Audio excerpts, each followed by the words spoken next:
और पटना से इस वक्त की बड़ी खबर आ रही है। अस्पताल मर्डर केस का सीसीटीवी वीडियो सामने आ गया है, जिसमें बदमाश हथियारों के साथ दिखाई दे रहे हैं। पटना के पारस अस्पताल में चंदन मिश्रा की गोली मारकर हत्या कर दी गई थी। पारस अस्पताल में कमरा नंबर 209 में चंदन मिश्रा एडमिट था। इसी दौरान ये 5 बदमाश सीसीटीवी में कैद हुए हैं। ये बदमाश अस्पताल में घुसते हैं, एक एक करके चंदन के कमरे में एंट्री लेते हैं और फिर अपने साथ लाई गई पिस्टल से सारी गोलियां चंदन पर खाली कर देते हैं। चंदन मिश्रा को मौत के घाट उतारने के बाद ये चारों बदमाश बड़े आराम से फरार हो गए। इस हत्या का ये एक्सक्लूसिव सीसीटीवी फुटेज इस वक्त सामने आ गया है। कैसे अंदर घुसे बदमाश और हत्या करने के बाद ये 5 बदमाश फरार हो गए, जिसने कानून व्यवस्था को एक बड़े सवालों के घेरे में खड़ा कर दिया है। ये देखिए, 1, 2, 3, ये चौथा बदमाश। लेकिन सबसे ज्यादा हैरानी आपको इसमें 5वें बदमाश को देखकर होगी। ये देखिए, सबसे आगे जो चल रहा है शख्स, ये सबसे पहले इसने एंट्री ली थी। इसने अपने चेहरे पे कोई मास्क नहीं लगाया है, कोई कपड़ा इसने नहीं लगाया है, किसी भी तरह का कोई डर नहीं है और सीसीटीवी में इसका चेहरा साफ तौर पर नजर आ रहा है। पुलिस का यह कहना है कि इस हत्या के तार कहीं ना कहीं बक्सर से जुड़े हैं, क्योंकि चंदन मिश्रा बक्सर का ही रहने वाला था। वो जेल में बंद था, पैरोल पर बाहर निकला हुआ था।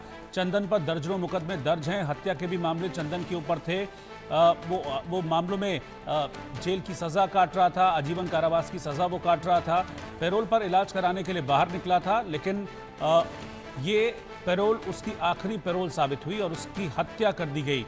पटना के एक अस्पताल में, एक बड़े अस्पताल में इस वारदात को अंजाम दिया गया, जहां पर 5 बदमाश आते हैं, चंदन का मर्डर करने के बाद बड़े आराम से फरार हो जाते हैं। पुलिस के हाथ अब तक खाली हैं। सिर्फ ये सीसीटीवी फुटेज है जिसमें ये 5 बदमाश दिख रहे हैं। 5 में से किसी ने अपना चेहरा नहीं ढका था। अपनी पहचान छिपाने की कोशिश 5 में से किसी ने नहीं की थी। अब देखिए 2 तस्वीर।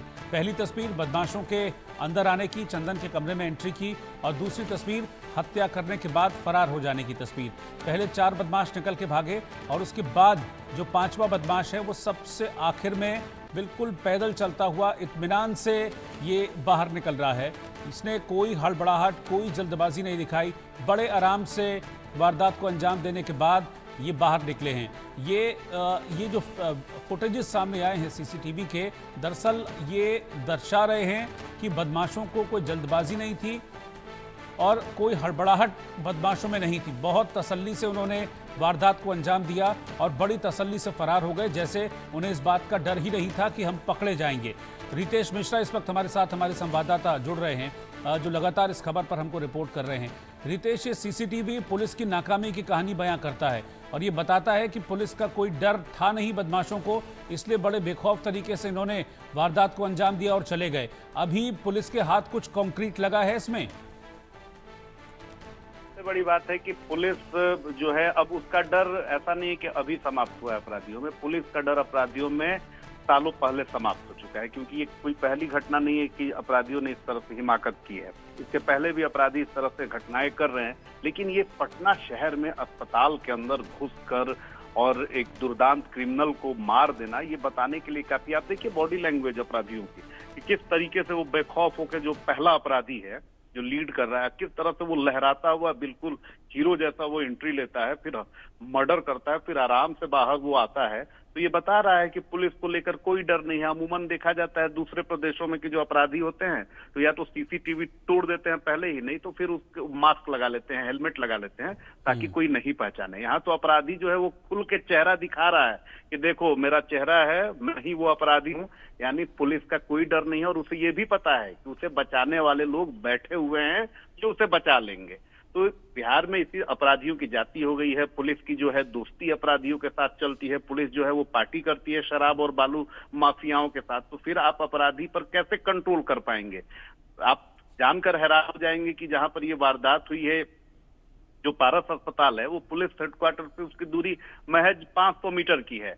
जो शास्त्री नगर थाना है उसकी दूरी 600 मीटर की है।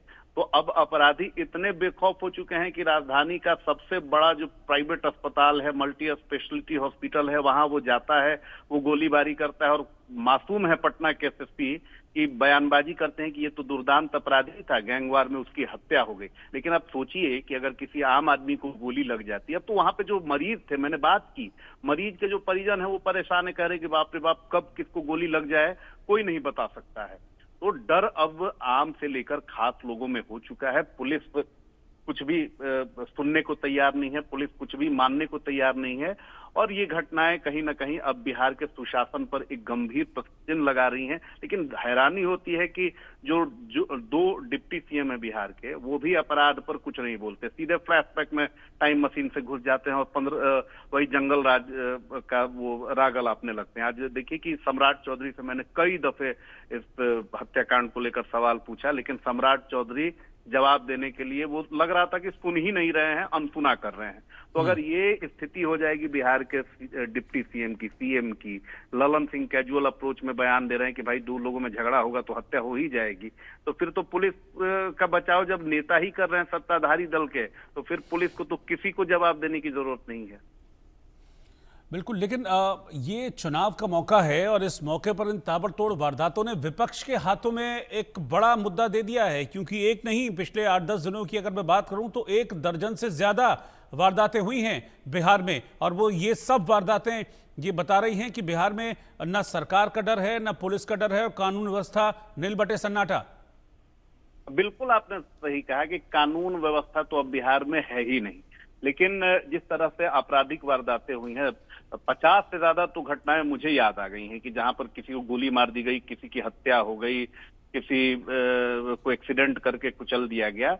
तो ये इसलिए हो रहा है क्योंकि बिहार में जो सरकार है वो ही पुलिस का बचाव करने में लगी हुई है। अगर पुलिस पर एक्शन होता, कोई एसपी नपते, कोई डीएसपी नपते, कोई एसएचओ सस्पेंड होता, तब डर होता पुलिस के अंदर भी। तो पुलिस तो उगाही में लगी हुई है। दूसरा है कि विपक्ष, देखिए सबसे बड़ी बात है कि विपक्ष को भी जो जिम्मेदारी निभानी चाहिए विपक्ष नहीं निभा पाता है। आरजेडी बस ट्विटर पर उसने पोस्ट कर दिया, तेजस्वी यादव जी ने पोस्ट कर दिया ट्विटर पे, हो गया, अपनी उन्होंने जिम्मेदारी जो है वो पूरी कर ली। कांग्रेस भी थोड़ा हल्ला बोल कर ली। तो धरातल पर क्राइम को लेकर, लोगों की सुरक्षा, लोगों की जान माल को लेकर न सरकार के लोग हैं न विपक्ष के लोग हैं, सिर्फ राजनीतिक आरोप प्रत्यारोप, और इसमें पिस रही है आम जनता। अब क्योंकि नीतीश कुमार की देखिए कि इमेज इतनी तगड़ी है कि यही कारण है कि इतनी वारदातें हो रही हैं बिहार में। रोजाना 4-5 ऑन एन एवरेज हत्याएं हो रही हैं। लेकिन नीतीश कुमार की इमेज इतनी मजबूत है कि अभी भी वो माहौल नहीं बन पा रहा है जो माहौल अगर आरजेडी की सरकार होती तो हो सकता है कि सरकार को इस्तीफा देना पड़ जाता। अगर यही आरजेडी बीजेपी की जगह नीतीश कुमार के साथ होती तो बिहार में जो अभी हत्याएं हो रही हैं उसको लेकर बिहार का राजनीतिक माहौल कुछ और होता। लेकिन बीजेपी, जब भी आप सवाल पूछेंगे, क्योंकि आप सरकार में अभी नंबर 2 की हैसियत है सम्राट चौधरी की, लेकिन आप सवाल पूछेंगे तो कोई जवाब देने के लिए तैयार नहीं। ठीक है, आप मेरे साथ बने रहिए, मैं आपके पास वापस लौटता हूं। रितेश, बिहार में लगातार हो रही हत्याओं पर बिहार के एडीजी कुंदन कृष्णा का बड़ा अजीबोगरीब बयान सामने आया है। सुन लीजिए इनका भी बयान क्या कह रहे हैं। हाल में जो काफी हुआ है कि शूटर्स, कई हत्याएं हुई हैं, होती पूरे बिहार में, और इस मई जून में ज़्यादा मर्डर होते आई है वर्षों से। अप्रैल मई जून, जब तक बरसात नहीं होती है ये सिलसिला जारी रहता है, क्योंकि ज़्यादातर किसान को कोई काम नहीं रहता है। एक बरसात होने के बाद लोग, कृषक समाज के लोग व्यस्त हो जाते हैं और घटनाएं घटती है।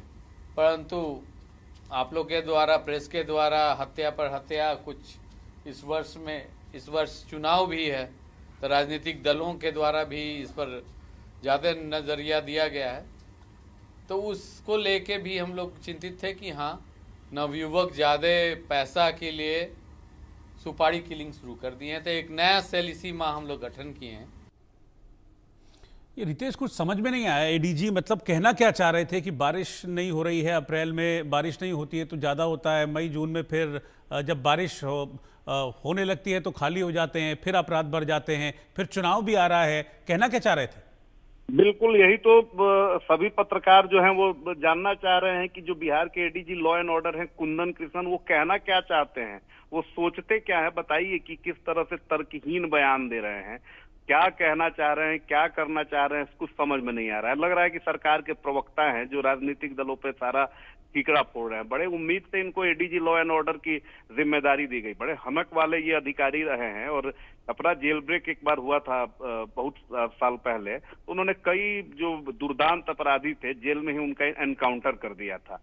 तो इनको जब लाया गया पटना में एडीजी लॉ एंड ऑर्डर की जिम्मेदारी देकर, तो हुआ कि नहीं अब तो बिहार में क्राइम जो है वो एकदम समाप्त हो जाएगा, क्योंकि कुंदन कृष्णन हनक वाले अधिकारी माने जाते हैं, लेकिन ये हनक वाले अधिकारी भी आजकल कुंड पड़ गए हैं। और अब ये इनकी भाषा ऐसी लग रही है कि अब कल ही ये राजनीति में इनकी लॉन्चिंग हो जाएगी।